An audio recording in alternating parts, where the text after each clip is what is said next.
want to generalize because I don't know what Meetup's community standards are. Maybe there's some other groups who mean it a different way, but here that's a very real possibility. So enjoy that once, I mean, as Diane is seeing, you maybe get a lot more attention than you want. But if that's what you want, sit on a hay bale. If you don't have a bale, we'll bring some more out. But you can see they're not shy. So anyway, welcome today. I probably will not introduce everybody because we have so many people today. I let it get a little bigger today because in winter we typically don't get many events in. Amazingly, we've had 2 already this year, which is really incredible. We normally have much smaller groups, but today was kind of special. So I do want to introduce our guest of honor, Scott, over there. Scott is the founder of Meetup and the current CEO, and if you enjoy what we do here, well, you should shake his hand later when you get a chance. Scott also has one other colleague, another Scott. Yeah, Paul. Paul. Oh, there's Paul. Okay, who's also here. And he helps make the. You guys use the app on your iPhone? Anyone? Oh, okay. I do. Anyone does? Yes. He makes that. Yay, Paul! And his wife. I would just add one other thing on top of it, which is that this group has been a very meaningful group for me. I had a chance to talk with Scott and a lot of his team on Friday about what we do, and there's some other organizers there. So rude. And I will say, and this group's been very meaningful to me. It was very nice to see that same attitude reflected in their culture, because they're very concerned about not just providing an application that hooks up organizations, but organizations that really help serve the community or at least provide some value and meaning. So I was, kudos to you guys. You do a good job. It's not just an application.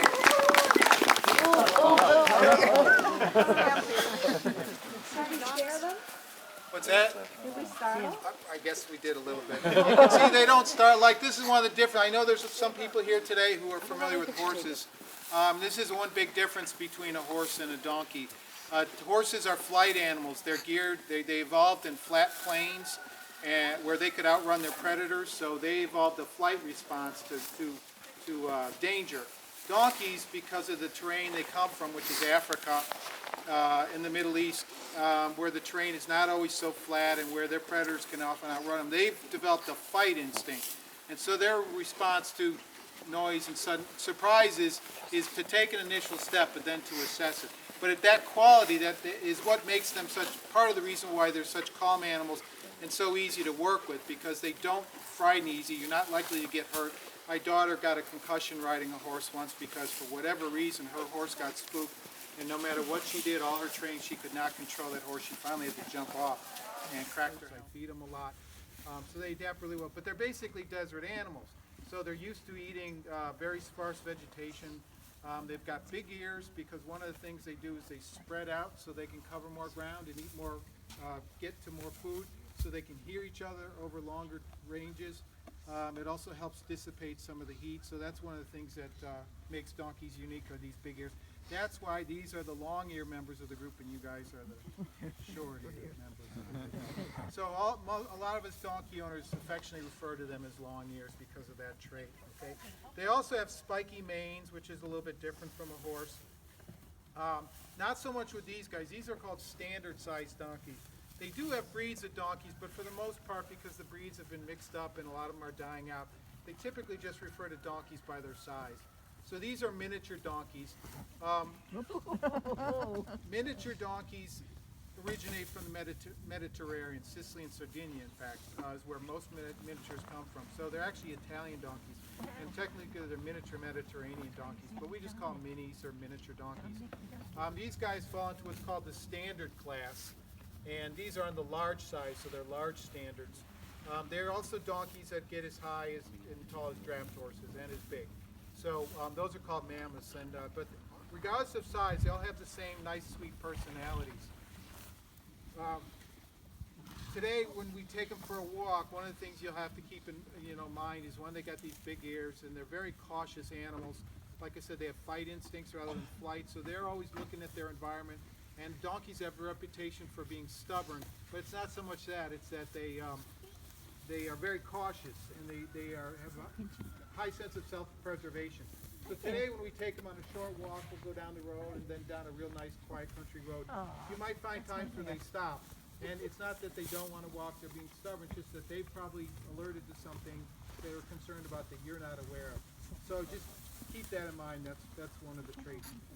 There's some interesting facts about donkeys. Donkey milk is the closest thing to human milk that's nutritionally and chemically been shown. In a lot of countries they still, in fact not still, but they are actively producing donkey milk. Not so much here in the States, but in Europe in particular.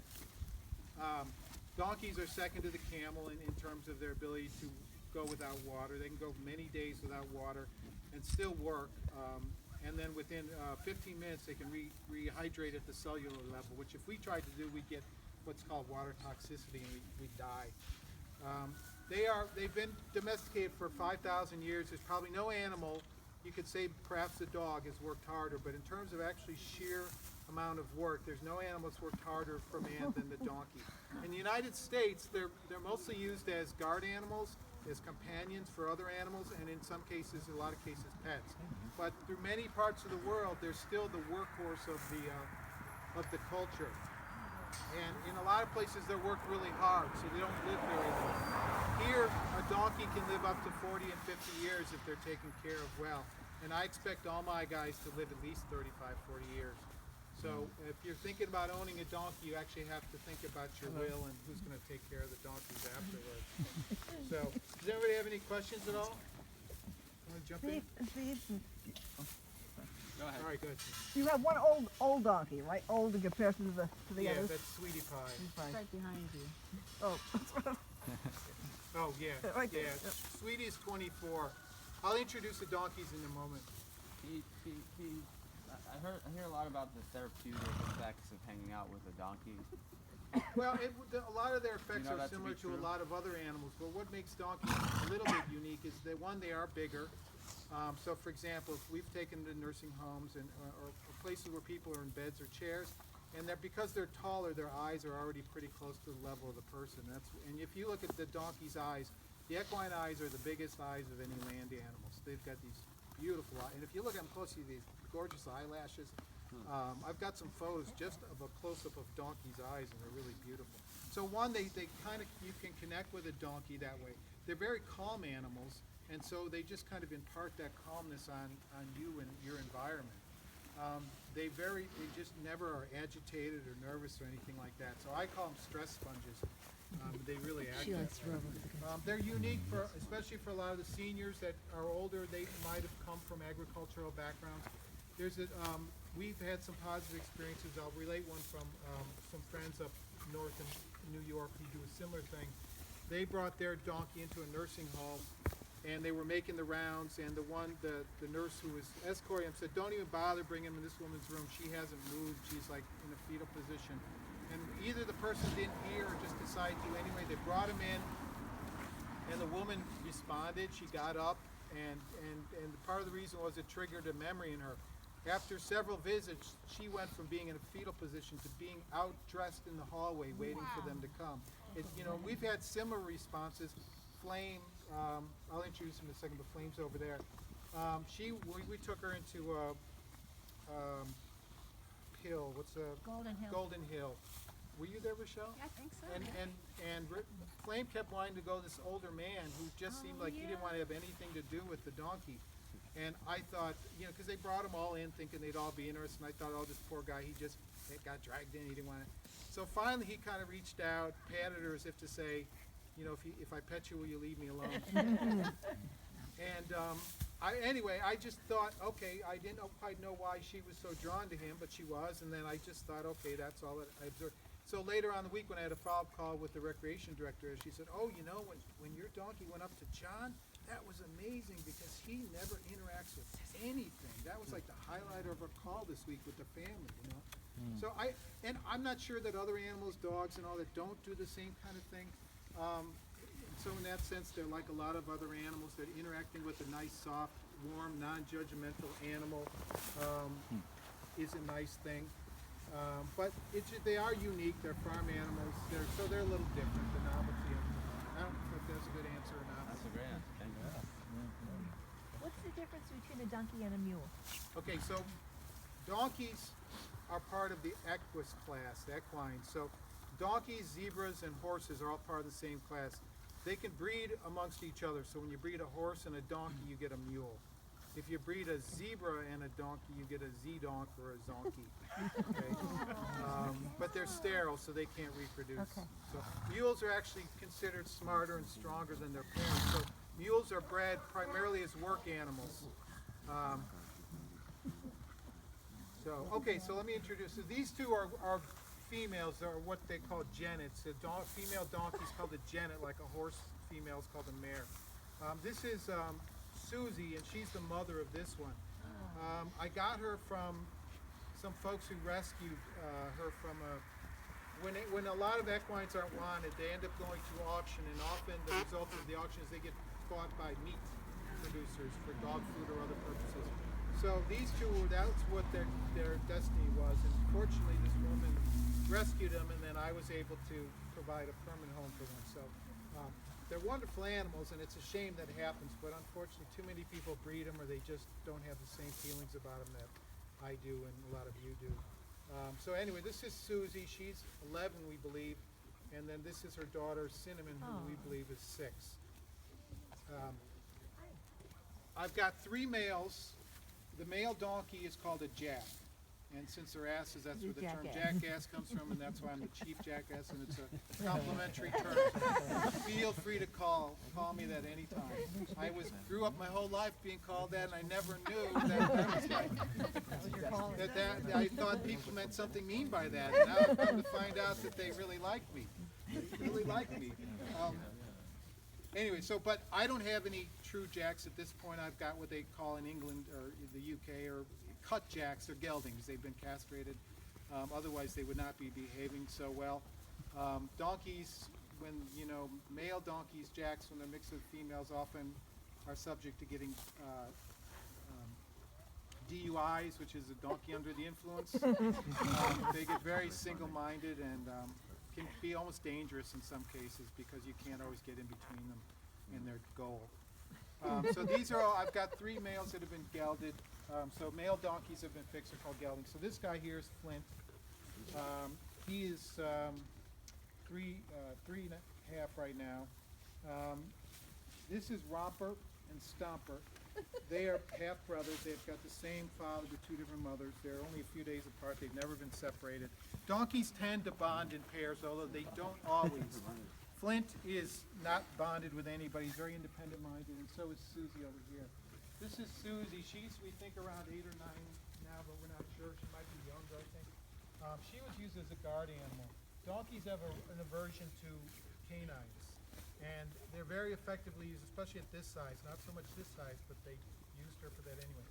If you put a donkey in and it bonds with your sheep, it will scare away wolves, coyotes, and in cases where they do that, the predation goes down to 0. There's in like out west where they have a lot of big ranches, like 95% in some states of the ranches have donkeys as guard animals.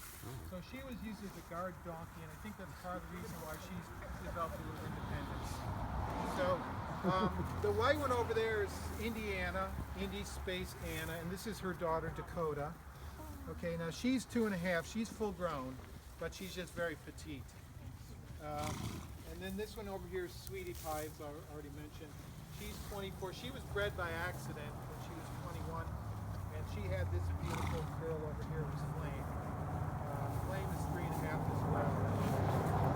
Oh, and then over here, these 2 girls are very affectionate. These are Coco and Snicker.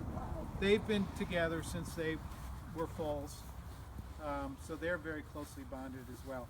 When we take them on a walk today, if you have one of the closely bonded pairs like Coco and Snicker or Romper and Stomper, you'll want to try to stay together. If you get too far apart, that can cause a little separation anxiety. Not a big deal, but they might end up running a little bit to catch up with each other once they realize they're a little far apart.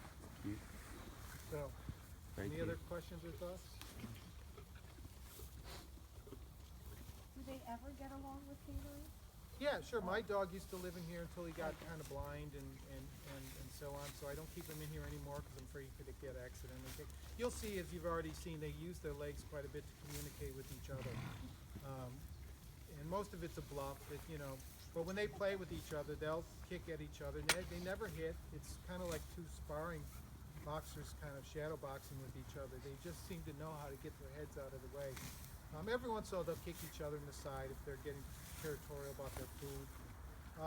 In the donkey world, the females tend to rule the roost, and the eldest female tends to be the herd leader.